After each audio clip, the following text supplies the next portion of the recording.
Évangile de Jésus-Christ selon saint Marc. Jésus et ses disciples entrèrent à Capharnaüm. Aussitôt, le jour du sabbat, il se rendit à la synagogue, et là, il enseignait. On était frappé par son enseignement, car il enseignait en homme qui a autorité, et non pas comme les scribes. Or, il y avait dans leur synagogue un homme tourmenté par un esprit impur, qui se mit à crier « Que nous veux-tu, Jésus de Nazareth? Es-tu venu pour nous perdre? Je sais qui tu es le Saint de Dieu. » Jésus l'interpella vivement. « Tais-toi, sors de cet homme. » L'esprit impur le fit entrer en convulsion. Puis, poussant un grand cri, sortit de lui. Ils furent tous frappés de stupeur et se demandaient entre eux « Qu'est-ce que cela veut dire? Voilà un enseignement nouveau, donné avec autorité. Il commande même aux esprits impurs et ils lui obéissent. » Sa renommée se répandit aussitôt, partout, dans toute la région de la Galilée. Pas de doute, nous venons d'assister à un exorcisme.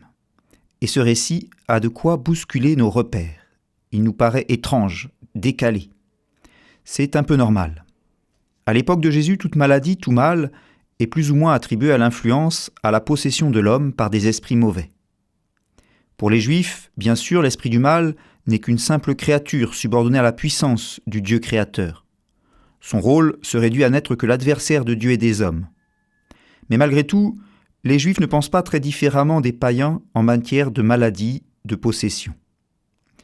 Ceci étant posé, ce qui nous étonne le plus dans ce récit ne posait pas vraiment question aux contemporains de Jésus. Je veux dire, la lutte entre l'esprit mauvais et l'exorciste, pour voir qui l'emportera sur l'autre, l'expulsion avec ses signes, convulsions, cris. Tout cela était connu. Ce qui étonnait, c'est peut-être ce qui passe pour nous le plus inaperçu. Il nous est dit que Jésus tout d'abord enseigne avec autorité. Qu'est-ce que cela veut dire? Cela veut dire qu'il ne répète pas seulement ce que d'autres ont dit.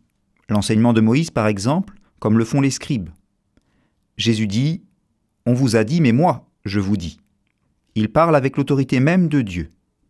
Il est la parole de Dieu, dira plus tard saint Jean. Et c'est cela en premier qui étonne. D'autant plus que cette même parole, cette même autorité, se retrouve lorsqu'il chasse l'esprit mauvais par sa parole. L'esprit lui obéit, il lui impose le silence. Jésus manifeste ainsi que sa parole est souveraine sur les forces du mal. D'où lui vient ce pouvoir? La question est posée à la fin et elle reviendra tout au long de l'Évangile. Qui est vraiment ce Jésus de Nazareth? C'est la question qui est posée à tout lecteur. Aujourd'hui, en méditant cet évangile, je pense à ces hommes et ces femmes qui sont en mal de délivrance, de libération. Ils demandent parfois à l'Église des prières. Je pense aussi à tous ceux qui ont pu bénéficier dans leur vie d'une libération, d'une guérison, d'une délivrance, en se tournant vers Jésus. Pour eux, il est plus facile sans doute de répondre à cette question. Qui est-il vraiment cet homme? Oui, il est vraiment le Sauveur, le Libérateur, le vainqueur du mal. L'évangile du jour était commenté par le père Arnaud Lagagné, curé des paroisses Saint-François en Saint-Nazaire, Notre-Dame de l'Estuaire et Sainte-Marie en Brière.